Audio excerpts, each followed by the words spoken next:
Hey, did you see the new Alchemy Horizons spoilers? Not interested. Remember, it wasn't even gonna be that good. No, babe. You don't understand. Ooh.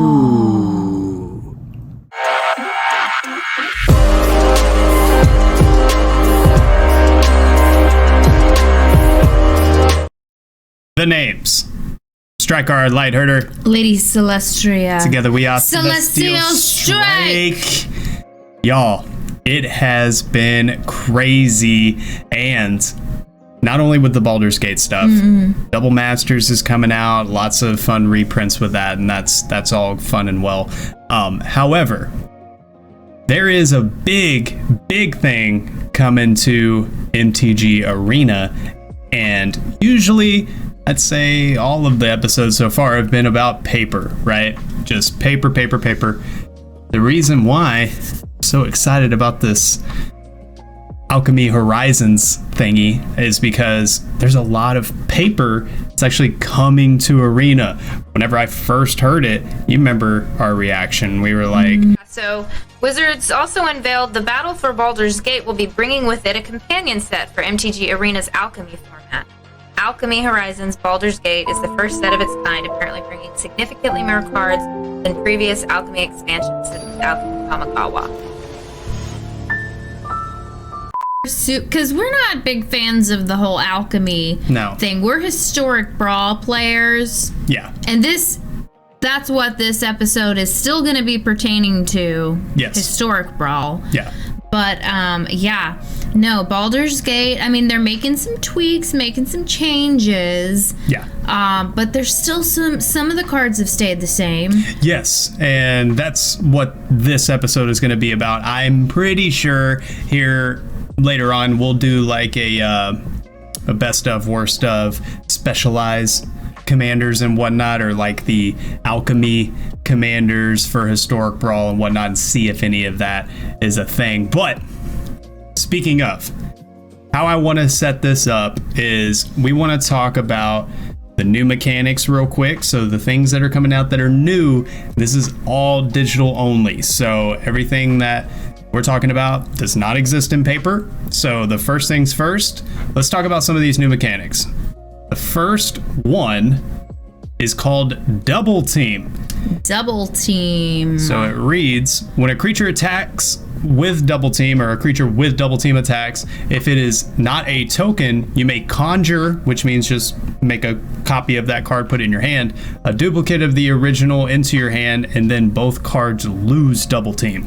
So Double Team took place of Myriad from the original Baldur's Gate set. So what that means in a nutshell is you are going to play a card that has Double Team on it. When that card attacks, you're going to put a copy of that card into your hand, and then both of the cards are going to lose Double Team. So you don't get to continue to conjure up cards into your hand. You just get to do it once. So it's like a one shot of Myriad. So then you can play two versions of that card. Yes, so that's kind of what it is. It's a one-shot version of Myriad is what it kind of sounds like. The question is it a W or is it an L?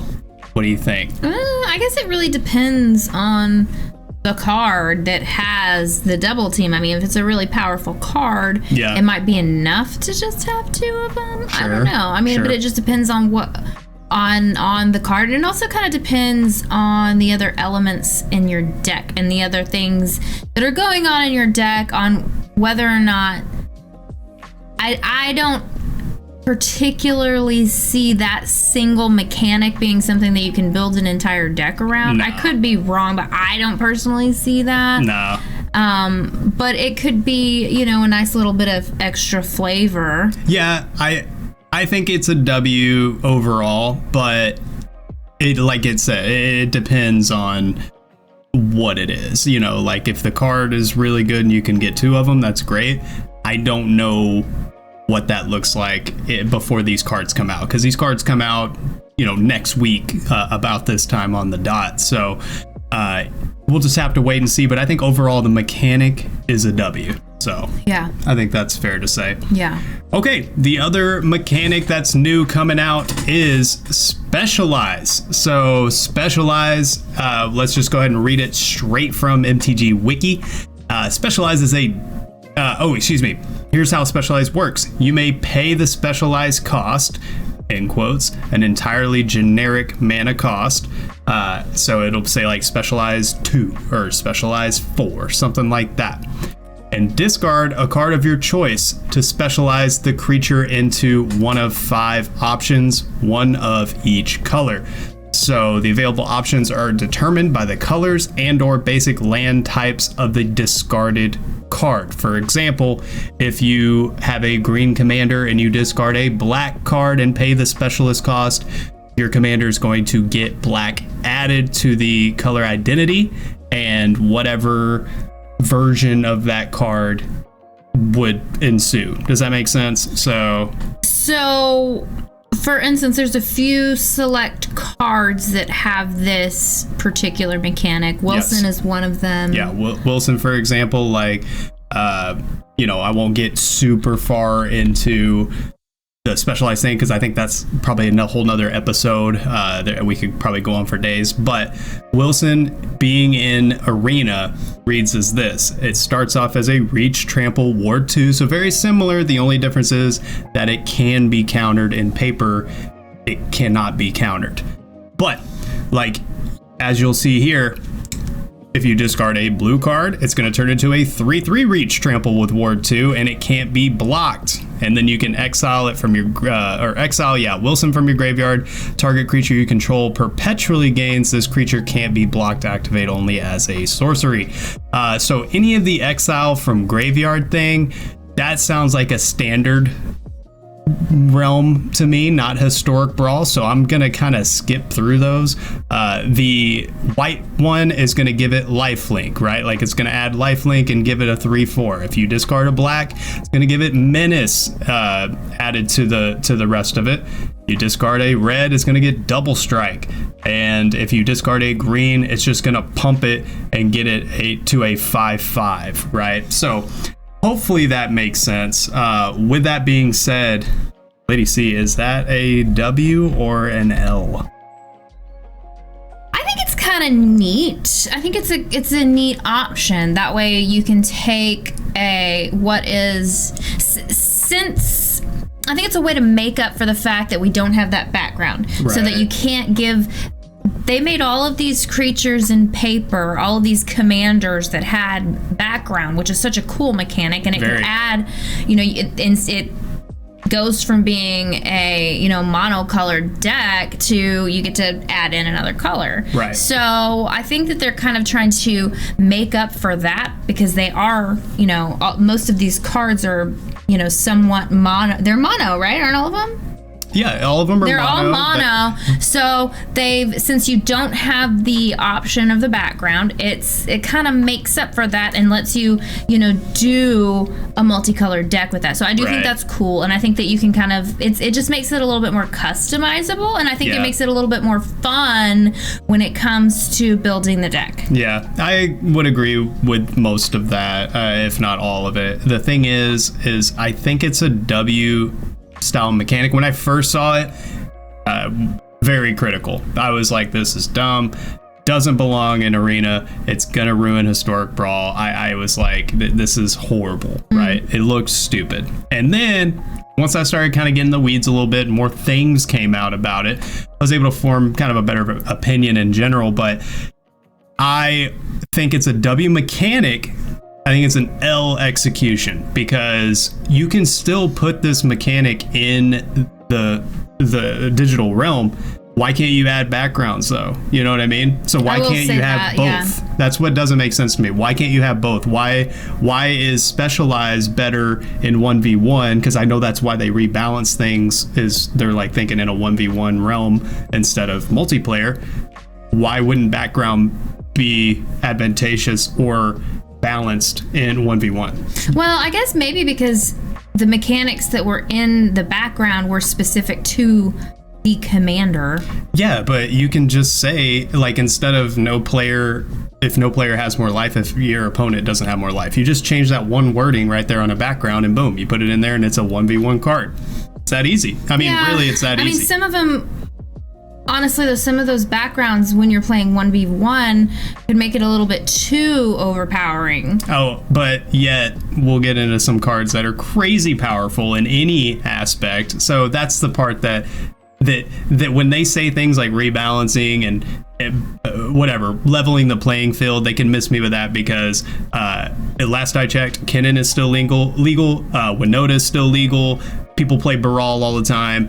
Nicol Bolas is a thing. Grixis Control dominates Historic Brawl. So miss me with the whole, oh, we're doing this because it's more fair. No, okay. You know what I mean? That's not, no.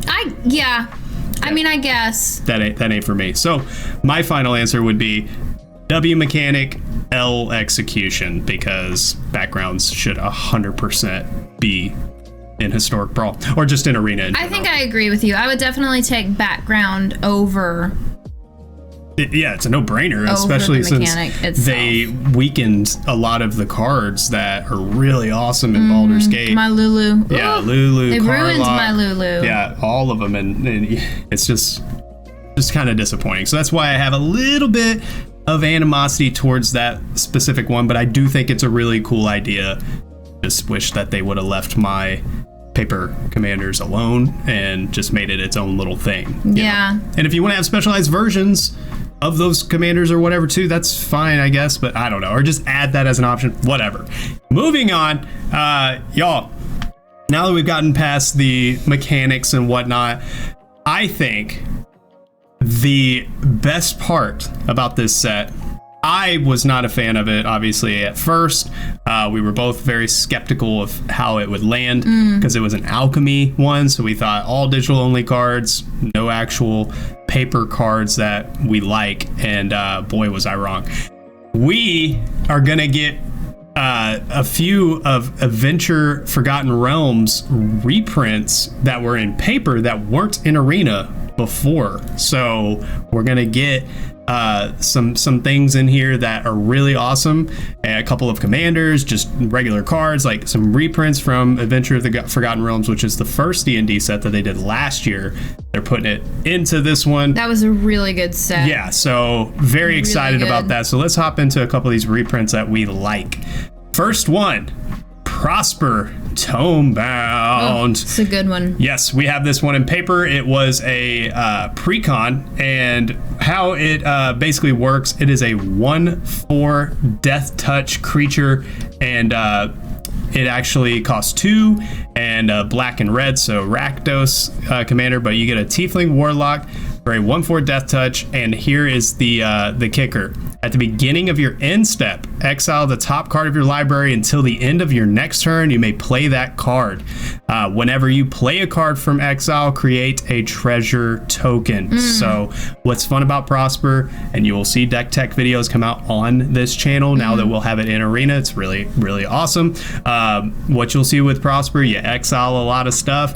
You get until the end of your following turn to play those cards, and when you do, you create treasure. So you can get going really quick, and it's just a really fun way to play.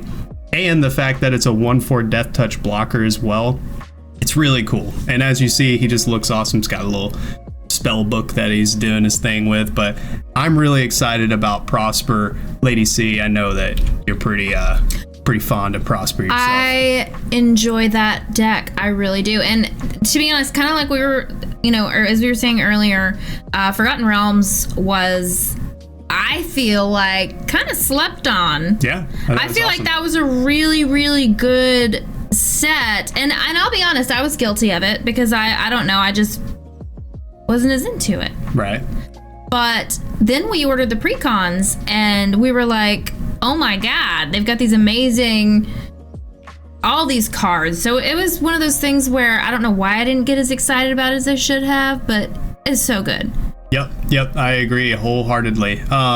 So other ones in there, this one's a fun commander too. Caddy Bry, I believe is how you say it, of Mithril Hall.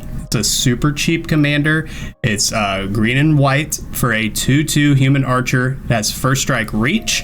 Here's the big flavor here. When it attacks, you put a 1/1 counter for each equipment attached to it. Ooh. Then you can pay 1, remove all 1/1 counters from it, and it deals X damage to target attacking or blocking creature an opponent controls, where X is the number of counters removed this way. Oh, that's spicy. Yeah, so you're playing equipment, right? And so if you get all your equipment in there, so say you got 5 equipment on Caddy Bry, you throw that out there, you start attacking, you're getting 5 1/1 counters a turn, and then someone comes out there and they're putting a big daddy down like a 7/7, you can just be like, okay, well, let me just pay the 1 and remove 7 counters because I have a bunch of them, and I know I'm gonna make 5 back up the next turn, so I'll just remove my 7 1/1 counters, destroy your creature, move on with my day. So I think that'll be a very, very fun one to roll in there. And, pretty powerful. Yeah, and do the thing. So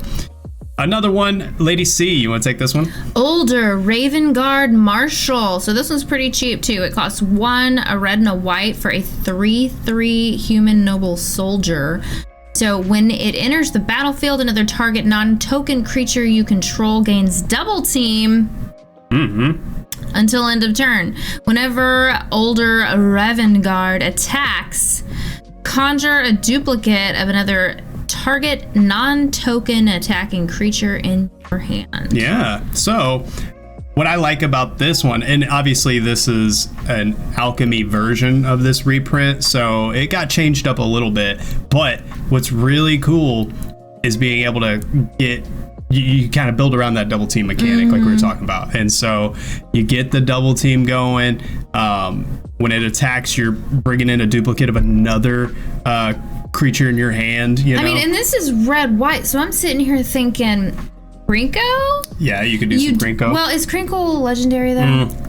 That's the only problem, is the legendary rule. Legendary rule. Yeah, if they would have reprinted Mirror Box or something like that in here, that'd have been. But anyway, I still. Scoot Swarm. Oh wait, no, that's green. Yeah, but I still think this is a really fun commander because of that double team. I think that'll really dip our toes into that whole mechanic, is building this deck and then seeing how kind of awesome it can be all together, which I think could be really cool. I mean, I'll be honest with you, what I'm getting the vibe on off of this card is maybe a human knights, and an angel fighting together.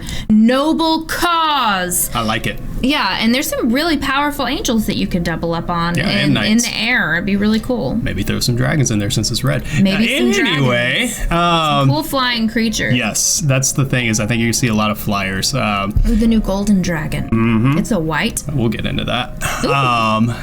Yeah. So other AFR reprint, Drider. It is 4 and a black for a 4/3 elf spider. It has reach. Whenever it deals combat damage to a player, create a 2/1 black spider creature token with menace and reach. So not a commander or anything like that, just a fun little paper one that I saw in there that I could add to our current spider deck that I feel like could be pretty dope. That's a cool card. Yeah, it's really fun. Another really awesome one that we have IRL is Belt of Giant Strength, Lady C. 1 in a green, you get an artifact equipment. Equipped creature has base power and toughness 10/10. The equip cost is 10. This ability costs X less to activate, where X is the power of the creature it targets. So this would be a really nice one to put with Caddy Bry, or Bree, however you say her name. And that's the card that we have in real life as well. And so this would be really fun to throw into Arena. It's super cheap. If you attack enough with Caddy Bry, this winds up being like 2 to equip, and then all of a sudden it has a base power and toughness of 10/10 instead of 2/2, and then all those 1/1 counters are going to stack on top of that base now. So that's a very, very fun card. Well, I mean, it would still cost 8 to equip it off the rip, but if you start equipping things to it, which is going to be the whole point of the deck, power is going to get up, and then all of a sudden, boom, you equip it with something, and then you start attacking with it. You should be able to start equipping it by turn 3, basically, after you had this out. You know what I mean? Yeah. So I I really like that that addition here. Okay, cool. So that's your AFR reprints that we're excited about.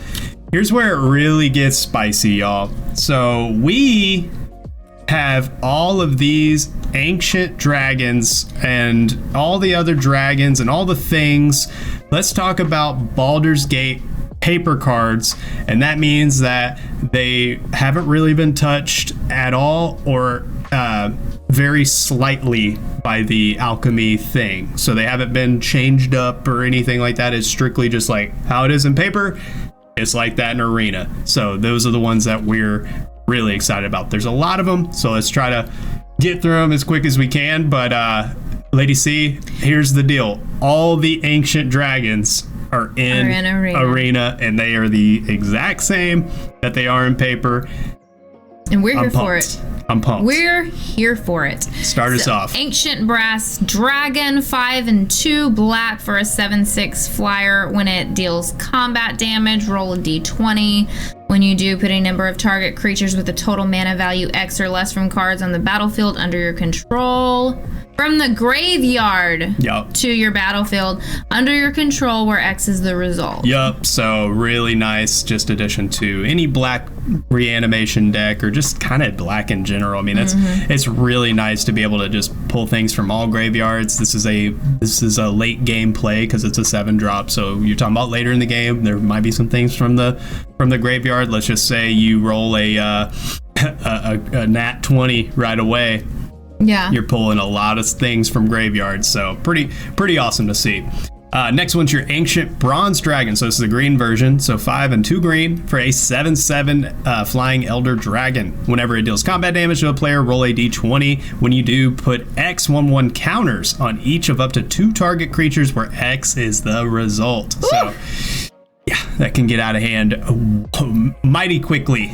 So I like that one a lot. Hey, Lady C, next one. Ancient Copper Dragon, 4 and 2 red for a 6/5 flyer. When it deals combat damage to a player, roll d20. You create a number of treasure tokens equal to the result. It's very powerful. Yep. I like that one a lot. Ooh, you could put this one and the Ancient Gold Dragon into that red-white. Yes, that we talked about. You can. The Ancient Gold Dragon here, 5 and 2 white for a 7/10 Elder Dragon. And these aren't legendary, so they can be double teamed. Yeah, so, well, you got to give them double team. That's the thing. But with that guy, oh, you can't? Nope. I thought it said, never mind. Nope. These are new cards, so, like, forgive our whatever. I mean, we have to go back and see it, but basically it says whenever a creature with double team is played or whatever or attacks. But then doesn't he get to assign double team to a creature? I don't think so. I believe so. I think you're so wrong, but we're gonna go see real quick. Older. When he attacks, conjure Whenever he attacks, conjure a duplicate of another target non-token attacking creature in your hand. Gains double team until end of turn. Yeah. Oh. Well then. Looks like Lady C was wrong. So yes, please put those ancient dragons into this deck with Older and just OPAF. Have fun. Wow. So, as we're talking about the Ancient Gold Dragon, 7/10 flyer that you can put with double team with Older. Whenever it deals combat damage to a player, roll a d20. You create a number of 1/1 blue fairy dragon creature tokens with flying equal to the result. So, yes, that would be extremely powerful in the Older deck, as well as the Copper Dragon. Lady C, well done. Well done. See, these are new cards, so I'm like, I was like, I don't remember that part, and we just talked about it like five minutes ago. It's a lot of cards we're talking about there. Yeah, I mean, there's only so much room in the brain. So the last of the dragons is an Ancient Silver Dragon, 6 and 2 blue, so the most expensive, but you get an 8/8 flyer. Whenever it deals combat damage to a player, roll a d20. Y'all sensing a theme here? Yes. Draw cards equal to the result. You have no maximum hand size for the rest of the game. Whew. Wow. So the card draw engine, and then you just continue to just draw cards and basically have your whole deck in your hand. which isn't always great, because if you mill yourself out, basically, it's not milling, but if you had your whole deck in your hand, you better go ahead and win, so you don't go to your draw step and lose. But still really awesome. If you hit a nat 20 the first time, you're probably setting yourself up to win no matter what. So I really like that card advantage in general. Some other dragons. Let's keep it rolling with the dragons here. We have Wrathful Red Dragon. So it's a 3 and 2 red for a 5/5 flying dragon. Whenever a dragon you control is dealt damage, it deals that much damage to any target that isn't a dragon. Ouch. So, and that is wrathful. Yeah. Oh, did I say wrathful? You said wraith. It's not a wraith. It's a wrath. Wrathful. Wrath. Not wraithful. Wrathful dragon. All right. Well, it's that. And the next ones are a couple of youngins, Lady C. Ooh, young blue dragon, 4 and a blue, a 3/3 flyer. It has an adventure. For 1 and a blue, you get to scry 1 and then draw a card. Yep. And then the young red dragon is 3 and a red. It also has an adventure to create a treasure token. Not bad. So you got some ramp, and then it creates a 3/2 flyer that cannot block. Yep. And I just go back to the older where you can double team this one. You can conjure this one back into your hand and play that adventure again for some more ramps. So, nice. So yeah, I like that a lot. Then sticking with the dragons, how about Earthquake Dragon? Oh. It's a big daddy. It did get, I think it got, no. This is the exact same. Earthquake Dragon, 14 in a green, so 15 total for a 10/10 elemental dragon. However, the spell costs X less to cast, where X is the total mana of dragons you control. So obviously you're throwing this into a dragon tribal, and you're hoping to maybe kind of pull a Galta with this one. That's what I was thinking too, Galta. Yeah, instead of power, you're looking for mana value. So, which actually is even better, because, you know, there's a lot of expensive dragons. So you and check this out. For 2 and a green, you can sacrifice a land and return Earthquake Dragon from your graveyard to your hand. Yeah, which that's like a super late game play. That's not necessarily something that you're like, yay, I get to sack a land. but I mean, it's in your graveyard. As long as your graveyard doesn't get exiled, if it, you know. Yeah. You never can tell how a game's going to go. You never can tell whenever it's going to be a win con. Well, and if you really have the dragons like that, and this gets taken out, you just bring a flying trample 10/10 back to your hand, and it may only cost 2 to put out there. You know what I mean? So that's whenever it makes sense to sack a land. So yeah, I'm with you. I like it. Let's just bring it on. Bring it on. Like I said, sticking with the dragons. How about Emerald Dragon. So this one's a little different, but it's a 4 and 2 green for a 4/4 flying trample.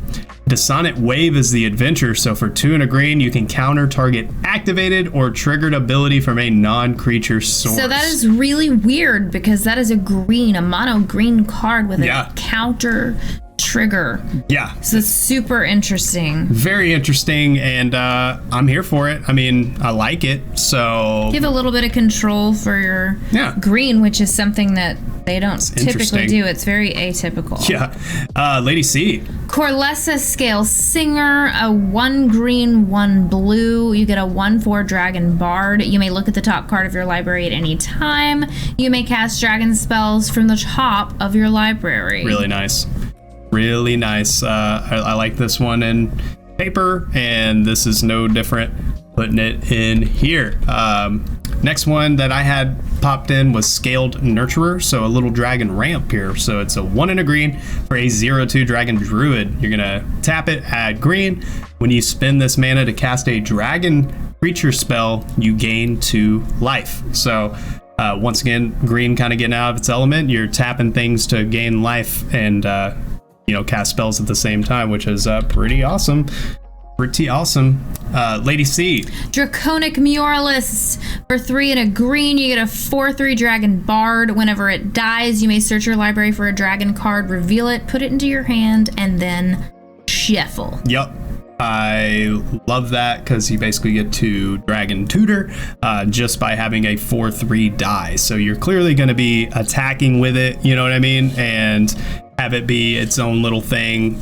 hey, let me attack, and they have to deal with it eventually, or you're just going to continue to hit them for 3. But when they do deal with it eventually, you get to go ahead and pop a dragon out of your deck into your hand, which is awesome. I really, really like this next one in your dragon tribal, Brackus the Butcher. It is 3 and a green-red for a 3/4 legendary dragon peasant. So technically this could be your commander, but I look at this as more of a complementary piece. It's a 3/4 trample creature. Whenever it attacks, double the power of each dragon you control until end of turn. So you can technically throw this as a commander if you wanted to into your rotation and whatnot, but you're only limited to 2 colors of dragons. So that's the only thing where it's kind of a hang up for me. But I guess in a 1v1 scenario, you could throw this in here to try to get some dragons out there, double their power really quick, and win a hasty type with the game. new set, they did come out with several red, or a couple of red and a couple of green. Yeah. I don't know if it would be enough to fashion an entire... Yeah, I'll have to take a look at that, because it's possible to have multiple dragon decks, and I highly recommend it.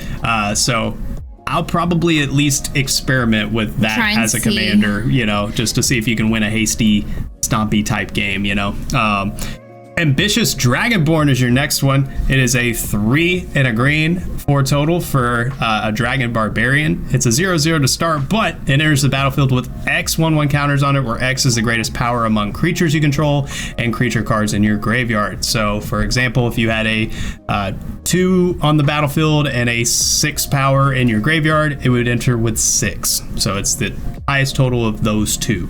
So, very good card. I really like it, especially, it's a green card, so you're talking about green, likely gonna have some big old creatures in it. Okay, last little bit of dragon cards. We have the dragon orbs. So they put all 3 in the from the set into the actual arena, and they all work the exact same. So Lady C, start us off here. Carnelian Orb of Dragon Kind for 2 and a red. You add a red. If that mana is spent on a dragon creature spell, it gains haste. Like it. Yes, then you got the Jade Orb of Dragon Kind for 2 and a green. Add a green. When you spend this mana to cast a dragon creature spell, it enters the battlefield with an additional 1/1 counter on it and gains hexproof until your next turn. That's amazing. Yeah, really cool. And then the Lapis Orb of Dragon Kind, 2 and a blue. Add a blue. When you spend this mana to cast a dragon creature spell, scry 2. Yep. So a little bit weaker than the other ones. Yeah, that's the weakest one of the 3, but still. I mean, scrying is still awesome Scry's too. nice, and especially considering that it's the same cost as some other just like pretty basic ramp. It's kind of cool. Yep, I totally agree, and is what it is. The rest of these are in no particular order. I just wanted to knock out the dragon creatures as concise as possible. The next one is Displacer Kitten. Not a dragon card. This is not dragons anymore, but it's 3 and a green, or 3 and a blue, for a 2/2 cat beast. This would be a really weird green mechanic. Avoidance. Whenever you cast a non-creature spell, exile up to 1 target non-land permanent you control, then return that card to the battlefield under its owner's control. So a little flicker effect. This is an incredible card to throw into a flicker deck. It's clearly meant for that. We're gonna get it in paper because number 1, it's just a cute little kitten. Number 2, incredibly powerful, especially in like your Lulu flicker deck. And but it wound up getting sold out whenever I had it in the cart, and I was like, yeah, I'll just get it, later or whatever. And it wound up getting sold out, and then the price jacked up on it. So I could have got this thing for like 25 cents at first when it was first out for pre-order, and then dumb me didn't just go ahead and check out with it. Anyway, next one, Lady C. Irenicus's Vile Duplication. Nice. A 3 and a blue sorcery. Create a token that's a copy of target creature you control, except the token has flying and isn't legendary if that creature is legendary. So that ain't too shabby at all. Yeah, and I have several commanders I'd love to put this in there with, but the non-legend control thingy, like I can think of like putting it on a Coma deck or something like that, like having a flying Coma that isn't legendary. Oof. Oh man, and that deck is full of copy and Coma already, and then getting a flying Coma on top of that. Whew. Anyway, other ones, like I said, none of these are in a particular order. Wand of Orcus. This is a 2 and a black. It is for a legendary artifact equipment. Whenever equipped creature attacks or blocks, it and zombies you control gain death touch until end of turn. Whenever a equipped creature deals combat damage to a player, create that many 2/2 black zombie creature tokens. Equip for 3. So incredibly powerful card, and especially if you're throwing it in a zombie tribal type deck, you're gonna have a pretty good time with that one, getting death touch and, you know, all the zombie creatures that you make by doing combat damage and whatnot. Pretty awesome. Lady Seed. You got the Owlbear Shepherd for 2 and a green. You get a 1/4 Goblin Druid. At the beginning of your end step, if creatures you control have total power 8 or greater, draw a card. Yep. So that's kind of fun. Super easy to get total power 8 or greater in. So did Owlbear not make it? No, a little owlbear cub. Is that what you're talking about? Yeah, no, that would have been awesome. I love that little guy. So cute. Yep. So no, that one didn't make it, but you know, this one's nice because you get card draw in green, and it rewards you for having a lot of power onto the board. So I like it a lot. Your next one is Icewind Stalwart. So for 3 and a white, you get a 3/3 Tiefling Warrior. Whenever it enters the battlefield, exile up to 1 target non-warrior creature you control, then return it to the battlefield under its owner's control. So another little flicker aspect. You can pair it up with your Displacer Kitten in a flicker deck, and you start really kind of boom, boom, boom, boom, boom. All your enter the battlefield triggers really start to add up. So I like that one a lot. Some other ramp that's in green as well. Underseller Myconid is for 2 and a green for a 1/2. Whenever it enters the battlefield or dies, create a 1/1 green sapperling creature token, and then you can add a mana of any color just by tapping it. So that's a pretty good you get a little extra token value as well as 1 mana of any color. So I really like that. I like that a lot. I believe this might be our last green one, maybe not, or at least our last little like sorcery version. Yep. So we got Traverse the Outlands, 4 and a green. So search your library for up to X basic land cards, where X is the greatest power among creatures you control. Put those cards onto the battlefield tapped. Yeah. Then shuffle. Yep. So I would assume this would be great in any sort of landfall deck, but especially putting it in there with the Phylath World Sculptor. Yeah, that's the one. Scoot Swarm. The Scoot Swarm would be like, so probably have that in the Phylath deck, but yeah, any sort of landfall triggers, throw this one in there and have fun with it. Now we get back to a little bit of creatures. Lady C, take this one for me. Sword Coast Serpent for 5 and 2 blue. You get a 6/6 Serpent Dragon, so it can't be blocked as long as you've cast a non-creature spell this turn. It has an instant for 1 and a blue that's called Capsizing Wave. Return target creature to its owner's hand. Very blue. Very classic blue. Very blue. That's as blue as it gets right there, I feel like. Another one that has a little adventure style to it is Dread Linorm. So it's a 7/6 for 6 and a green, so 7 total. It's a snake dragon. It has Scale Deflection for 3 and a green. So the instant is put 2 1/1 counters on target creature and untap it. It gains hexproof until end of turn. And then Dread Linorm can't be blocked by creatures with power 3 or less. So really like that. You can't just throw your little chump blockers out there and kill it. You got to really come with the big boys, which is nice. And then I think our last one is Guardian Naga. It's 5 and 2 white, so a 7 total for a 5/6 Naga with Vigilance. As long as it is your turn, prevent all damage that would be dealt to Guardian Naga. Ooh. Yeah, and then the instant adventure is called Banishing Coils for 2 and a white. Exile target artifact or equipment. So or enchantment. Oh, excuse me, or enchantment. So that's a good one to have. I mean, there's so many times when we're playing where something just neuters one of our creatures or takes something, and I'm like, we've got to get rid of that enchantment or artifact. And so it's nice to have some extra removal there. Absolutely. So y'all comment below if there's any that y'all are seeing that you've missed up to this point, other reprints that you're excited about. Hey, what do we think about the new mechanics, anything like that? Make sure you comment below, let us know. But we're gonna get into the really fun stuff. Baldur's Gate paper commanders in Arena that we're excited about, / we'll just be looking at and seeing if we're going to get excited about them or not now that we know that they're in Arena. First up, Lady C. Miram Sentinel Worm for 3, a green, blue, and a red. Did I not pronounce that right? Miram. No, I think that's right. No, worm. It's spelled... No, Sentinel Worm. Yeah, that's how you say it. They spell it funny.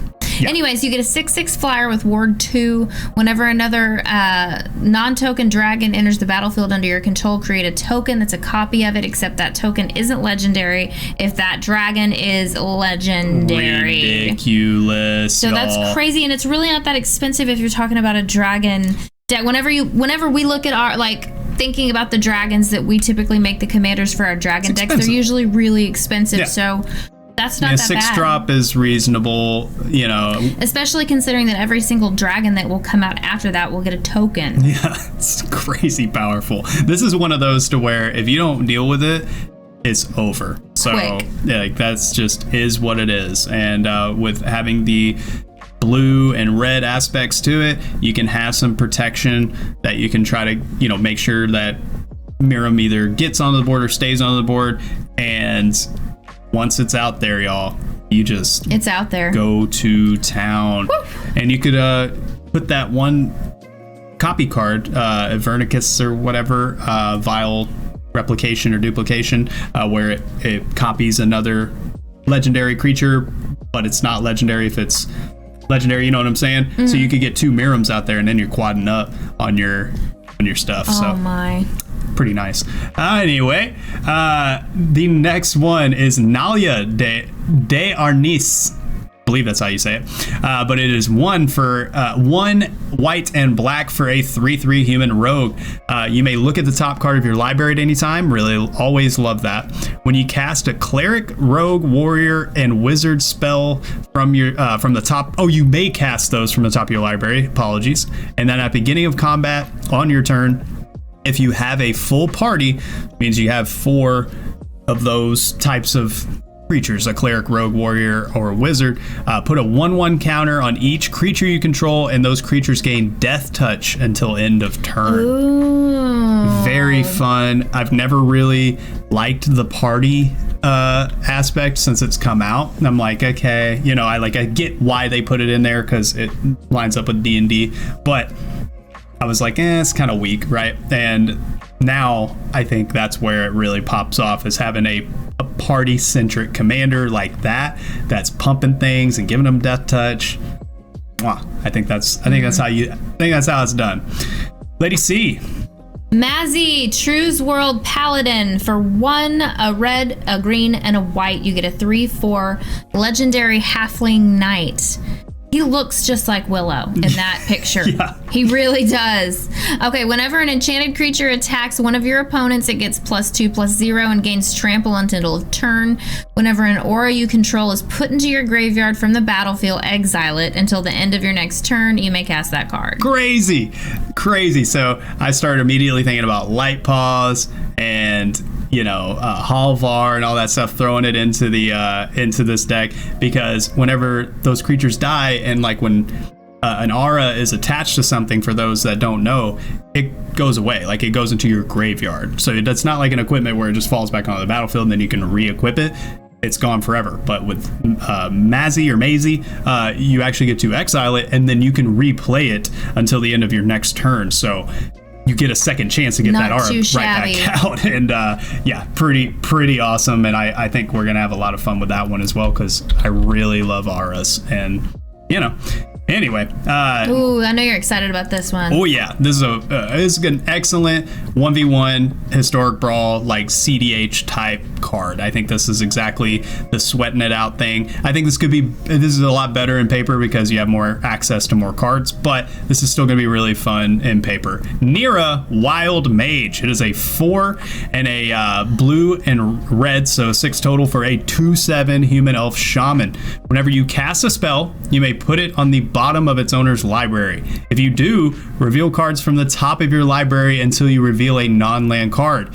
You may cast that card without paying its mana cost, then put the rest on the bottom of your library in a random order. This ability triggers only once each turn. So I know that's a mouthful, but long story short, you cast a cheap spell and then you basically cascade, but not cascade because you're not looking for less mana value, you know what I mean? You're looking for just a card. Any non-land card. Yeah, and then you get to cast that for free. And that's crazy. So for example, you could play an Opt, which is a 1 blue card, and then you can be like, all right, I'm gonna put that on the bottom of my library, and then you can flip over an Ulamog and just cast it. So that's an insane mechanic, and that might be a little broken when it comes down to it. It's all in the hands of the shuffler, though, at the end of the day. This is true. Lady C, the next one. Oh, you guys, they made Raga Draga, Gorgut's boss. Woo! 2 and a red and a green for you get a 4/4 human boar. Each creature you control with a mana ability gets +2/+2. Whenever a creature you control with a mana ability attacks, untap it. Whenever you cast a spell, if at least 7 mana was spent to cast it, untap target creature. It gets +7/+7 against trample until end of turn. Oh my goodness. I cannot effing wait Raga Draga to get Raga going in Arena. I mean, we have a whole video on Raga. You need to go take a look at that one. Raga Draga. I am so excited about that, and I'm excited to do a deck tech in Historic Brawl as well for it, so pretty awesome. Lozon Dragon's Legacy is the next one, so it's a 3 and a blue and a red for a 4/2 Dragon Shaman Flyer. Whenever you cast an adventure or dragon spell, Lozon Dragon's Legacy deals damage equal to that spell's mana value to any target that isn't a commander. So really fun fling type thing, because you don't really see fling and blue go together a whole lot, and what's really cool is that it's going to be adventures and dragons, and you're going to be just like boom, boom, boom, direct damage a whole bunch, right? So I think that one's going to be really fun to play as well. You know, we're not big blue players, but the blue mechanics in this particular set really complement each other really well, and it's a different way to play blue other than return to hand, counter, you know what I mean? And obviously you're going to put those cards in the deck, but it's just a little different. Does that make sense? Anyway, Lady C, the next one. We got OG the Exquisite Blade. You get 2 white and a blue. You get a 2/3 human monk legendary. I guess they're all legendary. Well, yeah, but commanders. Anyways, whenever he enters the battlefield, you gain 2 life and scry 2. Whenever you cast your second spell each turn, exile up to 1 target creature you control, then return it to the battlefield under its owner's control. Yep. So, just to be clear, this says exile up to 1 target creature you control, then return it to the battlefield under its control. It doesn't say other creatures. So you can continue to do this one, or you can do it with other enter the battlefield abilities. So like if you just wanted to keep flicking OG back on, you gain 2 life, you're scrying 2, right? If you want to do it with other ones, you're getting those into the battlefield abilities too. So you want to cast spells. That's the main thing, because you want to get your second spell, and then you're going to flick for enter the battlefield triggers and have a lot of fun. So once again, I like it. Probably pair it up with Vasa, huh? All right. And then we got Mix and Boo Timeless Heroes. So it's a 2 and a red and green. It's going to come out with a loyalty counter of 3 so far for Legendary Planeswalker Mix. Whenever or when Mix and Boo enter the battlefield at the beginning of your upkeep, you may create Boo, a legendary 1/1 red hamster creature token with trample and haste. You can +1, you put 3 1/1 counters on up to 1 target creature with trample or haste, and then you can -2, sack a creature. When you do, makes him Boo Timeless Heroes, deal X damage to any target where X is the creature's power.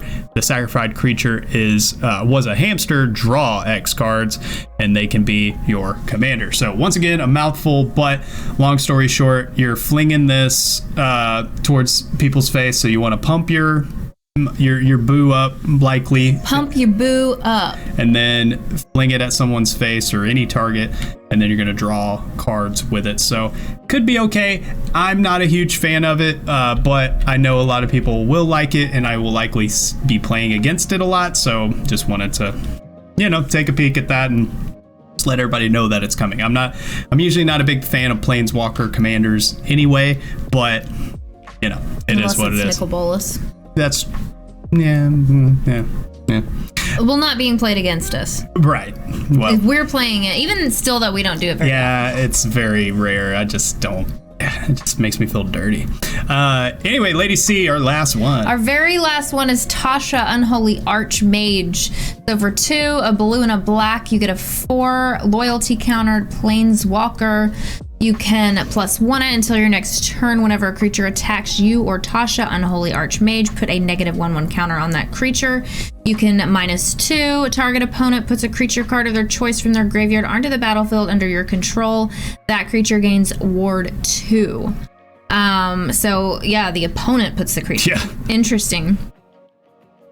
And then its ultimate is for -6. Target opponent reveals cards from the top of their library until they reveal 3 creature cards.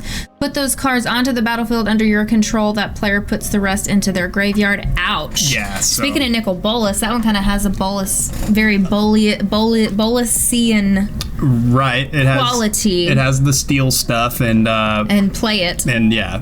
So instead of exiling like from the top.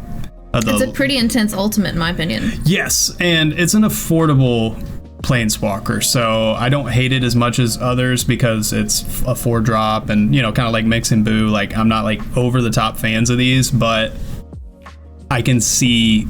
I'm not a huge fan. Minx and Boo was probably my least favorite. Yeah, it's just TBH. The hamster's cute, but I'll just play, like I've said before, I'll just play Zeatora if I want to play Fling. You know what I mean? It's just way better. Like I don't find a scenario where I'm like, oh, I want to play Mix and Boo. You know what I mean? Anyway, yeah, for sure. And Tasha here, I might give it a whirl just to see if there's a way that I can steal all the stuff, because that's the part of Blue and Black, and just that's the part that I like, is stealing other people's stuff, not the countering and necessarily like removal tribal and stuff like that. Like I like the aspect of stealing and I got your creatures and then attack them against you, right? Mm-hmm. So that is kind of what we're looking at when it comes to this Baldur's Gate Alchemy Horizons set.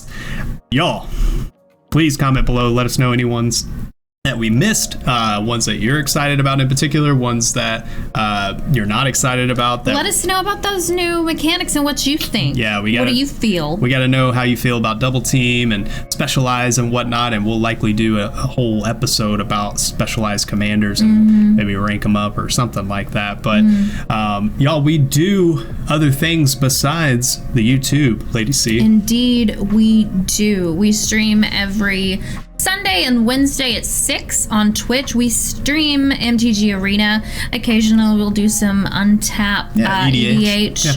Anyways, but yeah, we do direct brawls with our followers. We also have a Discord, so if you're really into building decks, which I'm assuming if you watch this entire podcast, then you are. Probably. So so it's all experience levels. Everyone has different preferences. It's very, very supportive.